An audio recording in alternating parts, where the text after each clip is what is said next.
बिना जॉब छोड़े पीएफ का पैसा विड्रॉ करना है या पुरानी किसी कंपनी के पीएफ का पैसा विड्रॉ करना है तो कैसे एप्लीकेशन करना है। और एप्लीकेशन करने से पहले कुछ इंपॉर्टेंट पॉइंट्स है जिनका आप ध्यान दोगे तो 3 दिन के अंदर ही पैसा आपके बैंक खाते में आ जाएगा। दोस्तों ध्यान देना है, एजुकेशनल वीडियो है तो यहाँ पर प्रैक्टिकल नॉलेज तो आपको मिलेगा ही साथ जो रूल रेगुलेशन है उनके बारे में भी हम बात करेंगे ताकि आपका एप्लीकेशन रिजेक्ट ना हो। तो इस वीडियो में एप्लीकेशन कैसे करना है, एप्लीकेशन करने से पहले कौन से इंपॉर्टेंट पॉइंट है जिनका आपको ध्यान देना है, एप्लीकेशन करने के बाद स्टेटस कैसे चेक करना है, कितने दिन में पैसा आता है उसको भी डिस्कस करेंगे। दोस्तों पीएफ और पेंशन से रिलेटेड बहुत सारे इंपॉर्टेंट वीडियोस हमने बनाए हुए हैं, प्लेलिस्ट का लिंक आपको नीचे डिस्क्रिप्शन में मिल जाएगा, चेकआउट कर लीजिएगा। बिना टाइम वेस्ट किए जल्दी से आगे बढ़ेंगे, वेब ब्राउजर ओपन करेंगे, इसमें epfindia.go.in ये वेबसाइट एक्सेस करेंगे। इस तरीके से होम पेज आएगा, यहाँ पर ही हमें ऑनलाइन क्लेम का ऑप्शन दिखाई दे जाता है, जल्दी से क्लिक कर देंगे। क्लिक करते ही एक नया पेज ओपन हो जाता है, यहाँ पर लॉगिन डिटेल इंटर करके जल्दी से हम लॉगिन कर लेते हैं। उसके बाद लॉगिन के लिए ओटीपी वेरिफिकेशन भी कंप्लीट कर लेना है। इस तरीके से पेज आ जाता है। अब सबसे इंपॉर्टेंट जो फैक्टर होते हैं उनके बारे में जानते हैं। सबसे पहला काम आपको क्या करना है,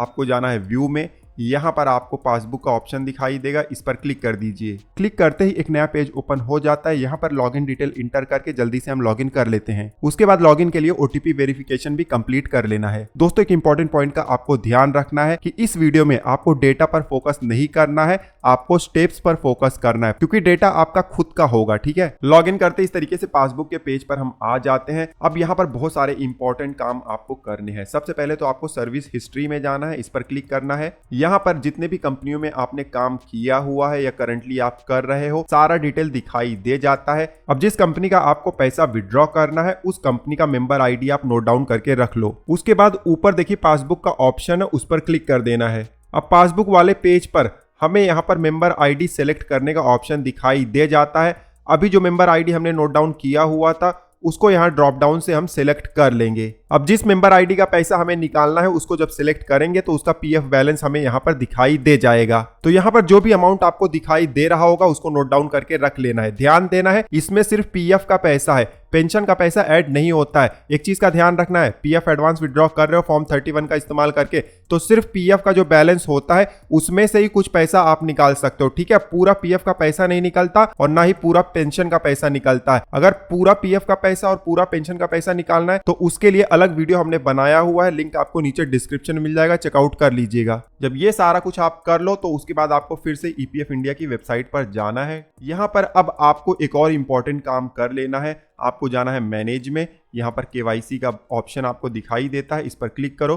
क्लिक करते इस तरीके से केवाईसी का पेज आ जाता है। यहाँ पर करंटली एक्टिव केवाईसी का आपको रो दिखाई देता है। यहाँ पर आपको बैंक वाला रो चेकआउट कर लेना है। ये आपको चेकआउट कर लेना है कि जिस बैंक अकाउंट में आपको पीएफ एडवांस का पैसा चाहिए क्या वही वाला यहाँ पर लिंक है। अगर वही वाला लिंक है तब आपको कुछ नहीं करना है, बट इन केस अगर रॉन्ग बैंक अकाउंट लिंक है या आप बैंक अकाउंट नंबर चेंज कराना चाहते हो या लिंक ही नहीं है तो आप बैंक का केवाईसी कर सकते हो, ऐड कर सकते हो। तो कुछ दिन उसमें लग जाते हैं, कैसे करना ऑलरेडी वीडियो हमने बनाया हुआ, लिंक आपको नीचे डिस्क्रिप्शन में मिल जाएगा, चेकआउट कर लीजिएगा। जब ये भी बिल्कुल सही हो तब आपको अब पीएफ एडवांस का एप्लीकेशन करने के लिए आगे बढ़ना है।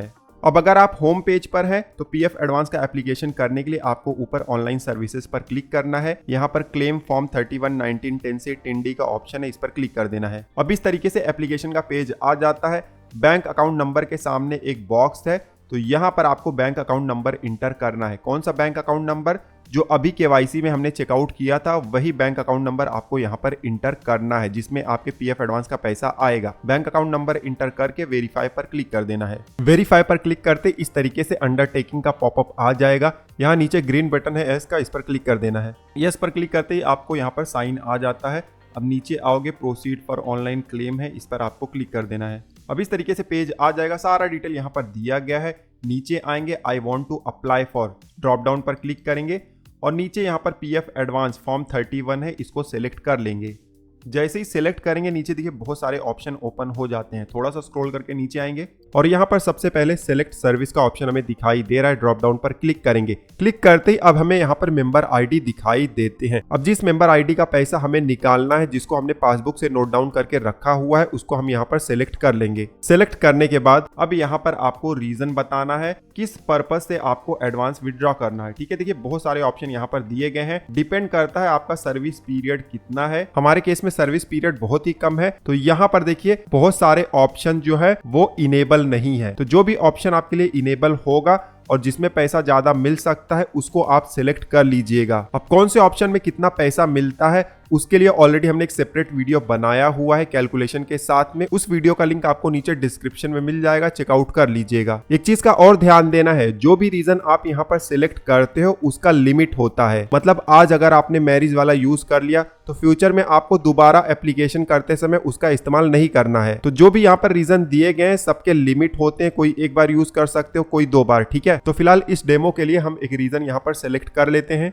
अब रीजन हमने सिलेक्ट कर लिया, अब कितना एडवांस अमाउंट हमें विड्रॉ करना है वो हम इंटर करेंगे। ध्यान देना है, पासबुक से हमने पीएफ का बैलेंस नोट डाउन करके रखा हुआ था। अब हमने जो यहाँ पर रीजन सिलेक्ट किया हुआ है उसके तहत पीएफ बैलेंस का 50-60% हमें कैलकुलेट करना है और वो अमाउंट हमें यहाँ पर इंटर करना है। मान लो जो करंट बैलेंस था हमारी कंपनी का वो 1 लाख था, तो हम यहाँ पर 50-60 हजार रुपया डाल देंगे। बट इनकेस आपका सर्विस पीरियड ज्यादा था और आप शादी वाला रीजन या घर बनाने का रीजन या हायर एजुकेशन का रीजन सिलेक्ट करते हो, तब आप 80 to 90% भी अमाउंट विड्रॉ कर सकते हो। अमाउंट इंटर करने के बाद अब आपको नीचे आना है। अब यहाँ पर आपको एम्प्लॉय का एड्रेस इंटर करना है। हम यहाँ पर डेमो एड्रेस जल्दी से इंटर कर देते हैं। ध्यान देना है, आपको अपना खुद का एड्रेस इंटर करना है। कुछ लोग कंपनी का एड्रेस इंटर कर देते हैं। अब एड्रेस एंटर करने के बाद नीचे आएंगे तो यहाँ पर चेक या पासबुक का कॉपी अपलोड करने का ऑप्शन हमें दिखाई देता है। हमारे केस में हमारा जो बैंक केवाईसी हुआ है वो डिजिटली साइन है, इसीलिए हमें यहाँ पर कुछ भी अपलोड करने की जरूरत नहीं है। बट इन केस अगर आपको यहाँ पर ऑप्शन दिखाई दे रहा है आपका डिजिटली साइन नहीं है, तो आप यहाँ पर चेकबुक का कॉपी भी अपलोड कर सकते हो, पासबुक का कॉपी भी अपलोड कर सकते हो। ध्यान देना है, जो भी अपलोड करोगे वो अच्छे से दिखाई देना चाहिए। आपका bank account number, IFSC code और का नाम सब कुछ दिखाई देना चाहिए, ठीक है, अदरवाइज रिजेक्ट हो जाएगा।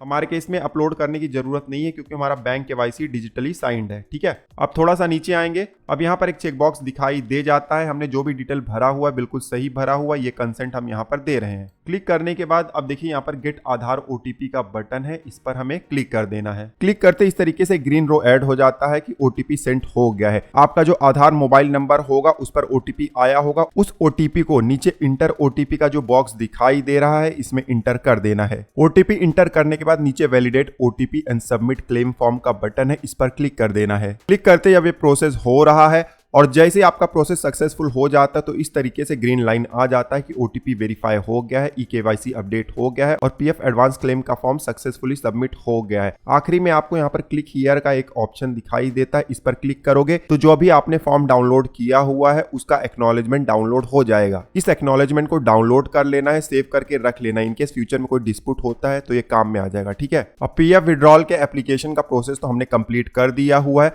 अब स्टेटस कैसे चेक करना है और कितने दिन में पैसा हमारे बैंक खाते में आएगा जल्दी से उसको भी डिस्कस कर लेते हैं। सबसे पहले बता देता हूं कि स्टेटस कैसे चेक करना है। अगर आप पीएफ के डैशबोर्ड पर हो तो आप ऊपर ऑनलाइन सर्विसेज में जाइए, लिस्ट ओपन होगा, यहाँ पर आपको ट्रैक क्लेम स्टेटस का ऑप्शन दिखाई दे रहा है, इस पर क्लिक कर लेना है। क्लिक करते ही इस तरीके से लिस्ट आ जाएगा, जो भी एप्लीकेशन आपने फाइल किया होगा उसका स्टेटस यहाँ पर दिखाई देता है। इसके अलावा आप पासबुक में भी स्टेटस चेक कर सकते हो, कैसे करना है वो भी मैं आपको बता देता हूँ। पासबुक में आते हैं तो ऊपर हमें मेन्यू दिखाई देता है, यहाँ पर क्लेम्स का ऑप्शन आपको दिखाई देता है, इस पर क्लिक करिए। जब क्लिक करोगे तो यहाँ पर क्लेम समरी आ जाता है, टोटल क्लेम यहाँ पर दिखाई देगा, कितना अप्रूव हुआ है, कितना रिजेक्ट हुआ है और कौन सा पेंडिंग है वो भी हमें दिखाई देगा, ठीक है। नीचे डिटेल में आपको यहाँ पर ऑप्शन दिए गए होते हैं। पेंडिंग क्लेम में अभी कुछ दिखाई नहीं दे रहा क्योंकि अभी जस्ट हमने क्लेम किया हुआ है, तो यहाँ पर थोड़े टाइम के बाद आ जाएगा। और जब ये पेंडिंग क्लेम सेटल हो जाएगा तो सेटल क्लेम में आपको दिखाई देगा, इस पर क्लिक करेंगे तो आपको इस तरीके से पूरा रो आ जाएगा, पता चल जाएगा कि किस तरीके से सेटलमेंट हुआ है। उसके अलावा अगर रिजेक्ट हो जाता है मान लीजिए